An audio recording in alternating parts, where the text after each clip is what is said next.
And welcome to MATV, our show tonight, Kashmir in Focus. As you know کہ ہمارا شو live YouTube اور face بک دونوں پر دیکھا جا سکتا ہے اور ہر ٹیوزڈے اور ہر تھرسڈے کو شام 6:30 بجے لنڈن ٹائم کے مطابق ہمارا پروگرام ہوتا ہے. ناظرین، ہم اس پروگرام میں کشمیر سے متعلق خاص طور پر پاکستانی قبضے والے جموں کشمیر سے متعلق جو ہے وہ گفتگو کرتے ہیں. آج جن موضوعات پر ہم گفتگو کرنے جا رہے ہیں ان میں ایک تو یہ ہے کہ لینڈ آفیسرز کون ہیں. یہ کشمیر کے پاکستانی قبضے والے کشمیر میں لینڈ آفیسرز کے ذریعے جو ہے وہ انتظام چلایا جاتا ہے، تو یہ کون ہے. اس کے علاوہ ہم تھوڑی سی گفتگو پی او جے کے میں 25 جولائی کو جو الیکشن ہونے جا رہے ہیں، جو کہ لیگل الیکشن ہے لیکن ہونے جا رہے ہیں، تو اس کے اوپر بھی بات کریں گے. اور ان سب باتوں کے لیے آج میرے مہمان ایک انتہائی محترم ہیں جو میرپور میں پروفیسر تھے، آج اسرائیل میں یو کے میں زندگی بسر کر رہے ہیں، نیشنل ایکوالٹی پارٹی JKGBL کے چیئرمین ہیں،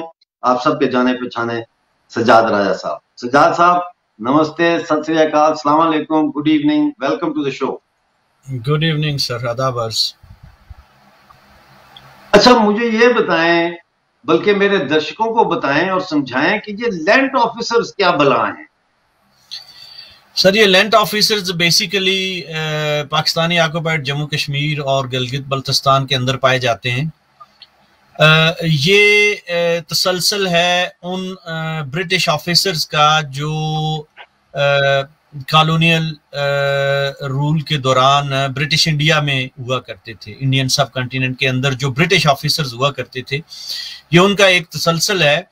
اور پاکستان، یہ لوگ پاکستانی ہوتے ہیں، پاکستانی شہری ہیں، یہ پاکستانی سول سروسز کے آفیسرز ہوتے ہیں، براہ راست پاکستان سے اپوائنٹ ہوتے ہیں، ان کو تنخواہ پاکستان سے دی جاتی ہے، اور یہ پاکستانی جو بیوروکریسی ہے، پاکستانی اسٹیبلشمنٹ ہے، براہ راست اس کو جواب دہ ہوتے ہیں اور اس کے احکامات کے مطابق یہ کام کرتے ہیں. اور جموں کشمیر کے اندر، جموں کشمیر سے مراد ہمارا یہ جہاں یہ پائے جاتے ہیں، Pakistani occupied Jammu Kashmir and Pakistani occupied Gilgit Baltistan, وہاں پہ یہ لوگ براہ راست حکومت کرتے ہیں.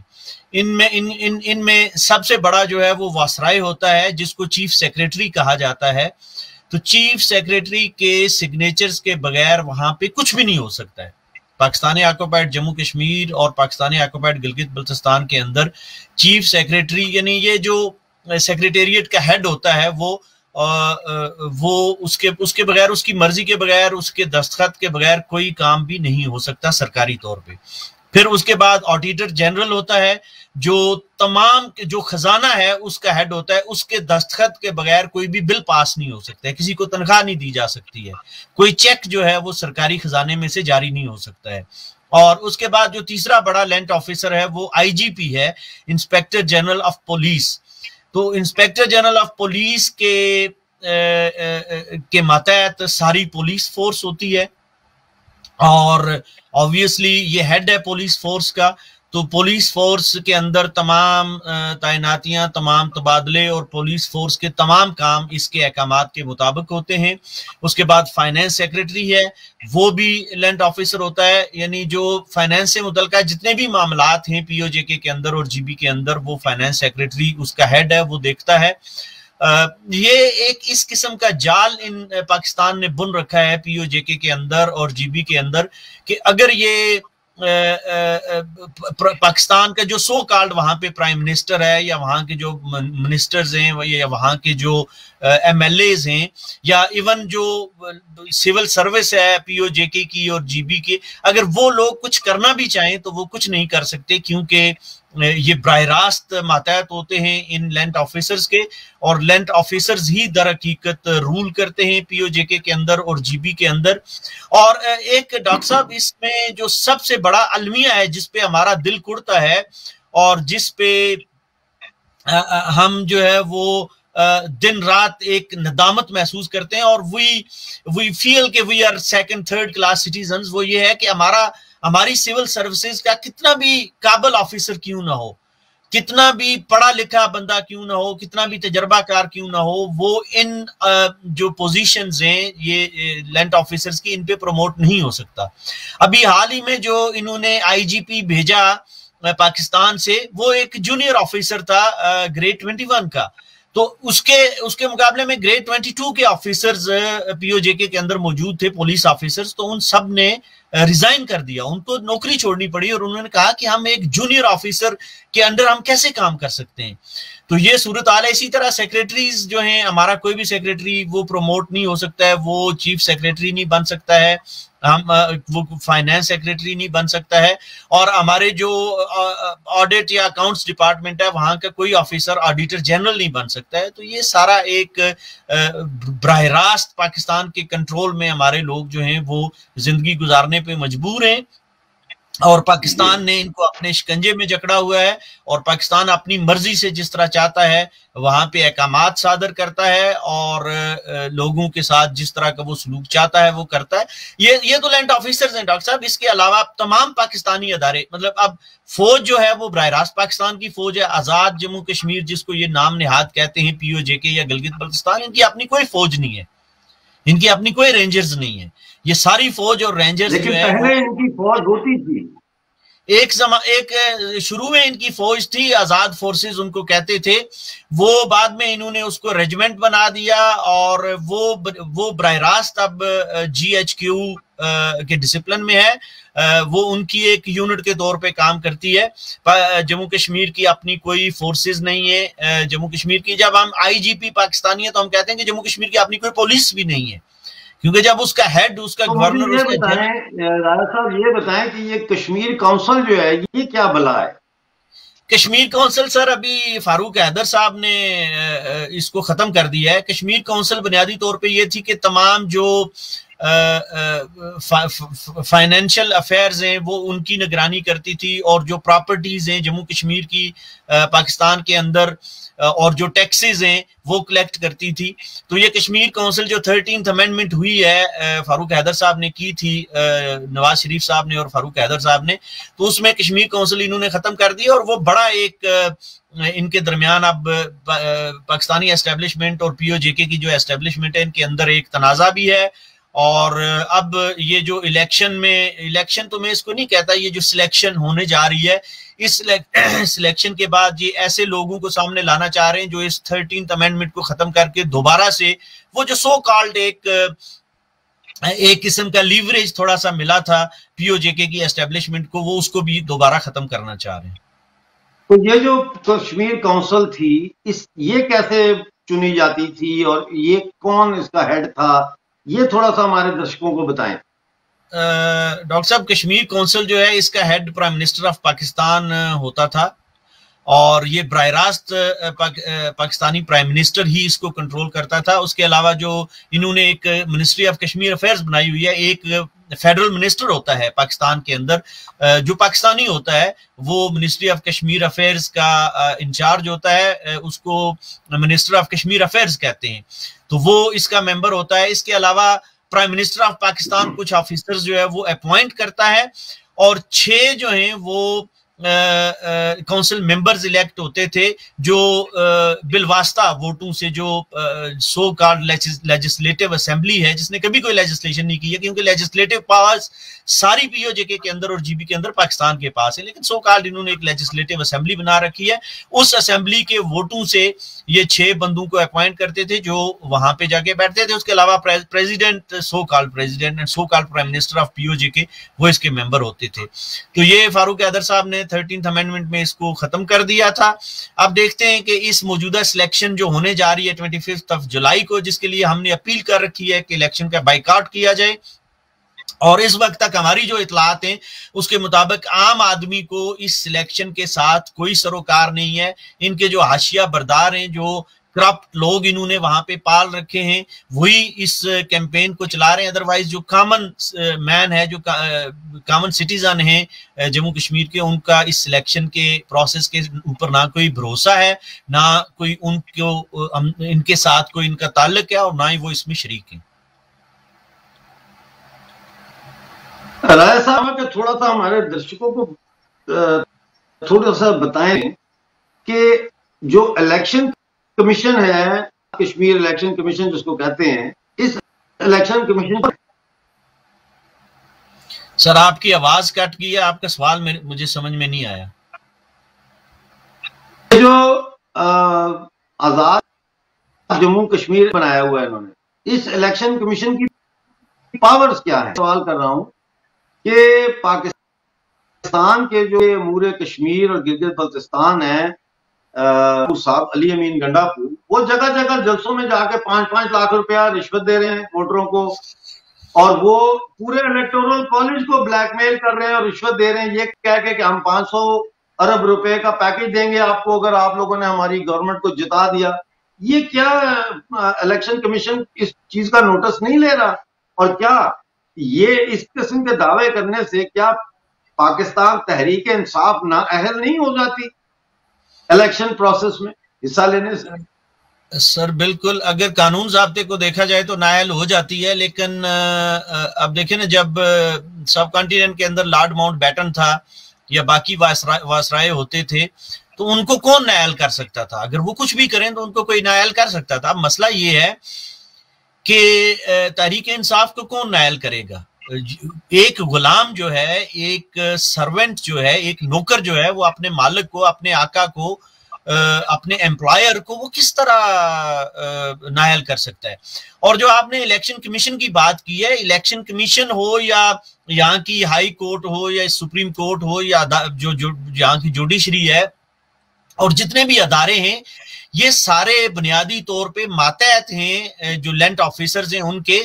تو اگر الیکشن کمیشن ان لینڈ آفیسرز کی مرضی کے بغیر کوئی کام کرے گا تو وہاں پہ ان لوگوں کو تنخواہیں نہیں ملیں گی، تو وہ اپنے بچوں کا پیٹ کیسے پالیں گے؟ ان کے مطلب ان کو تو شام کو ان کی گاڑیاں لے کے تو ان کو پیدل کر کے رکشے پہ بٹھا کے گھر بھیج دیں گے یا ان کو جیل میں ڈال دیں گے. تو یہ یہاں پہ مکمل طور پہ پی او جے کے مکمل طور پہ پاکستان کی گرفت میں ہے، پاکستان کی گرپ میں ہے. یہاں پہ کوئی ادارہ نہیں ہے، یہاں پہ کوئی جوڈیشری نہیں ہے، یہاں پہ کوئی سسٹم نہیں ہے. یہاں پہ وہی ہوتا ہے جو پاکستانی اسٹیبلشمنٹ چاہتی ہے، یہاں پہ وہی ہوتا ہے جو Pakistani minister of Kashmir affairs یا پاکستانی پرائم منسٹر چاہتا ہے. اور پاکستانی پرائم منسٹر آپ کو پتا ہے وہ کس کے کنٹرول میں ہے؟ وہ جی ایچ کیو کے کنٹرول میں ہے. تو وہی ہوتا ہے جو جی ایچ کیو چاہتا ہے، جو پاکستانی فوج چاہتی ہے. راجہ صاحب، بہت ساری آپ نے اچھی جو ہے وہ ڈسکرپشن دی ہے ہمارے درشکوں کے لیے جو ان چیزوں کو اتنی باریکی سے نہیں سمجھتے. آپ جانتے ہی ہیں کہ لاسٹ ویک گلگت بلتستان کے آٹے کے کوٹے میں کمی کی گئی، جس کی وجہ سے جو منتھلی 12,000 بوریاں آٹے کی آتی تھیں گندم کی، ان میں سے 1,333 بوریاں اس دفعہ کم بھیجی گئی ہیں، اور مجموعی طور پر 1 لاکھ بوری جو ہے وہ سالانہ کم کی گئی ہے. تو اس کے بعد پورے گلگت بلتستان میں کافی بے چینی پائی جا رہی ہے، اور کل گلگت بلتستان میں بڑے سخت مظاہرے ہوئے ہیں. گلگت سے جگلوڑ تک جو ہے روڈز بلاک کی گئی ہیں. ڈاکٹرز بھی اس میں شامل ہو گئے ہیں اور انہوں نے وزیر اعلیٰ ہاؤس کے سامنے کل دھرنا بھی دیا ہے. تو اس کے علاوہ آل لائن ڈپارٹمنٹ ایسوسیشن جو ہے، جو 25 سرکاری محکموں کا ایک ایسوسیشن ہے، 52,000 ورکرز ہیں ان کے، وہ بھی اس میں شامل. کیسے دیکھتے ہیں سر؟ یہ بیسیکلی جو بے چینی ہے عوام کے اندر اور جو عوام کی ناخوشی ہے اور عوام کا جو آپ کہہ لیں کہ جو عدم اعتماد ہے سسٹم کے اوپر اور اسٹیٹ کے اوپر، یہ اس کا اظہار ہے. اور اس کا وقتاً فوقتاً لوگ جو ہیں وہ اس کا اظہار کرتے رہتے ہیں. لیکن unfortunately particularly Gilgit Baltistan, Pakistani occupied Gilgit Baltistan کے لوگ اتنے برے طریقے سے پاکستان نے جکر رکھے ہیں، اتنے برے طریقے سے ان پہ اپنا پنجہ استبداد گاڑا ہوا ہے کہ یہ لوگ بیچارے کچھ کرنے کی پوزیشن میں نہیں ہے. وہاں پہ اسکیجول 4 ہے، وہاں پہ ATA انہوں نے نافذ کیا ہوا ہے، وہاں پہ نیشنل ایکشن پلان انہوں نے بنایا ہوا ہے، اور لگ بھگ جتنے بھی نون پولیٹیکل ورکرز ہیں وہ اسکیجول 4 میں انہوں نے ڈالے ہوئے ہیں. اور وہ تھانے کو رپورٹ کیے بغیر، جو مقامی ان کا تھانہ ہوتا ہے، جو مقامی پولیس ہوتی ہے، اس کی مرضی کے بغیر اور لوکل ایڈمنسٹریشن کی مرضی کے بغیر وہ ایک شہر سے دوسرے شہر تک، ایک گاؤں سے دوسرے گاؤں تک، ایک علاقے سے دوسرے علاقے تک سفر نہیں کر سکتے ہیں. تو یہ بلیک لاز جو ہیں جن کا تصور بیرونی دنیا یہ گلگت بلتستان کے لوگ ہی جانتے ہیں یا جو ان سے ملتے ہیں وہی سمجھتے ہیں کہ کتنے برے طریقے سے یہ لوگ جکڑے ہوئے ہیں اور عالمی دنیا تک ان کی کوئی رسائی نہیں ہے. وہاں پہ سوشل میڈیا پہ مکمل قدغن ہے اور وہاں پہ جو ٹیلی فون سسٹم ہے وہ سارے کا سارا SCO اسپیشل کمیونیکیشن آرگنائزیشن کے کنٹرول میں ہے جو ذیلی ادارہ ہے پاکستانی فوج کا. وہ تمام کالز ریکارڈ کرتے ہیں اور کوئی بھی اگر بندہ بات کرے تو وہ شام کو اس کے گھر جو ہے وہ اپنے ایجنٹ بھیج دیتے ہیں, اس کو ڈرایا دھمکایا جاتا ہے, اس کی فیملی کو ڈرایا دھمکایا جاتا ہے. اگر کوئی ملازمت میں ہوتا ہے ان کا قریبی عزیز تو اس کو جا کے کہا جاتا ہے کہ آپ کو ملازمت سے نکال دیں گے, آپ جا کے ان کو سمجھائیں. تو اس طرح سے مطلب ایک مکمل انہوں نے ایک جال بن رکھا ہے اور اس جال کے اندر ہمارے لوگ جو ہیں وہ پھنسے ہوئے ہیں, ہمارے عوام پھنسے ہوئے ہیں. اور ڈاکٹر صاحب المیہ یہ ہے کہ کوئی پرسان حال نہیں ہے پوری دنیا میں, ہمیں کوئی پوچھنے والا نہیں ہے, ہماری کوئی داد رسی کرنے والا نہیں ہے, ہمارے بنیادی انسانی حقوق پہ کوئی توجہ دینے والا نہیں ہے. جب ہم دنیا کے پاس جاتے ہیں تو دنیا کہتی ہے کہ آپ کا تنازع پاکستان اور بھارت کے درمیان ہے, آپ اپنے طور پہ آپ کچھ بھی نہیں کر سکتے ہیں. اور اگر قانونی طور پہ دیکھا جائے, آئینی طور پہ دیکھا جائے تو مہاراجہ ہری سنگھ نے جو ہلاک کیا تھا 1947 میں, اس کے مطابق جموں کشمیر کے تمام لوگ انکلوڈنگ پاکستانی آکوپائڈ گلگت بلتستان اور Pakistani occupied Jammu Kashmir they are Indian citizens, کیونکہ فارن افیئر سارے اس ایگریمنٹ کے مطابق. بعد میں شیخ عبداللہ صاحب یا ان کی اسمبلی نے جو کچھ کیا اس کو آپ چھوڑ دیں. جو مہاراجہ ہری سنگھ جن کو قانون آزادی ہند انڈین انڈیپینڈنس ایکٹ کے تحت جن کو تمام اختیارات قانونی اور آئینی اختیارات جو پوری دنیا تسلیم کرتی ہے وہ حاصل تھے, اس کے مطابق انہوں نے ایکسیشن ایگریمنٹ کیا انڈیا کے ساتھ, جس کے تحت انہوں نے فارن افیئرز بھی انڈیا کو دیے, ڈیفنس بھی انڈیا کو دیا اور کمیونیکیشن بھی انڈیا کو. اس کے مطابق تمام ریاست جموں کشمیر کے لوگ انکلوڈنگ POJK اینڈ POGB وہ انڈین سٹیزن ہیں. لیکن آج تک انڈیا کی کسی بھی حکومت نے POJK کے لوگوں کو اور POGB کے لوگوں کو اپنا شہری تصور نہیں کیا ہے, نہ ان کی کسی قسم کی کوئی داد رسی کی ہے, نہ ان کے حق میں کوئی آواز بلند ہوئی ہے. آپ دیکھ لیں کہ کتنا بھی ظلم ہو جائے, کتنا بھی ستم ہو جائے. ابھی دیکھیں آپ بابا جان کے ساتھ کیا ہوا تھا, کامریڈ افتخار کے ساتھ کیا ہوا, ان کے باقی جو 90 سال ڈاکٹر صاحب ان کو سزائیں دی گئیں اور 70 سال سے لے کر 90 سال تک, اور 2 ان کے کولیگز کو مار دیا پولیس نے سرے عام اور ان کو جیل میں ڈال دیا 90 سال کی سزائیں. اور آپ دیکھیں کہ انڈین سول سوسائٹی کی طرف سے, انڈین گورنمنٹ کی طرف سے, اور یہ کشمیر والے جو پردھان بنے ہوئے ہیں پورے ریاست جموں کشمیر کے, وہاں کے کسی سیاسی رہنما کی طرف سے کوئی آپ ریکارڈ اٹھا کے دیکھ لیں کہ کسی قسم کا کوئی احتجاج کیا گیا ہو, کسی قسم کی کوئی آواز بلند کی گئی ہو کہ یہ کتنا ظلم ہو رہا ہے, کتنا جبر ہو رہا ہے ان لوگوں کے اوپر, اور جس قانون کے تحت یہ لوگ رہنے پہ مجبور ہیں وہ کہاں کا انصاف ہے. تو ڈاکٹر صاحب ہمارا کوئی پرسان حال نہیں ہے, ہم 3rd کلاس سٹیزن ہیں, جو ہمارے لوگ, ہمارے بہن بھائی جو وہاں پہ رہنے پہ مجبور ہیں, اور ہم اپنے طور پہ جدوجہد کو آرگنائز کر رہے ہیں. اپنے جو کچھ آپ کہتے ہیں کہ جو ہو رہا ہے یہ بنیادی طور پہ یہ لاوا ہے جو ابلتا رہتا ہے. تو یہ لاوا پک رہا ہے. اب اس لاوے کو کنٹرول کرنے کے لیے مجھے یہ نظر آ رہا ہے کہ پاکستان نے وہاں پہ طالبان جو ہے گلگت بلتستان میں گھسانے کا فیصلہ کیا ہے. کچھ دن پہلے باقاعدہ ان کا انٹرویو ہوا, کھلی کچہری لگائی گئی وہاں طالبان کی طرف سے. اس پر آپ کے کیا وچار ہیں؟ یہ تو ابھی کوئی نئی چیز نہیں ہے ڈاکٹر صاحب, یہ 1947 سے یہی کچھ ہو رہا ہے. 1947 میں جو پاکستان نے قبضہ کیا تھا وہ طالبان کو استعمال کر کے کیا تھا. وہ اس دور کے طالبان تھے. وہ 1947 کے قبائلی لشکر جو ہے, ٹرائبل ریڈرز انہوں نے جو بھیجے تھے, جس پہ آپ آرکائیو ڈاکومنٹس موجود ہیں, وہ آپ دیکھ لیں. اور اس پہ تو بکس ریڈرز ان کشمیر پاکستانی جرنیلوں نے کتابیں لکھ دی ہیں.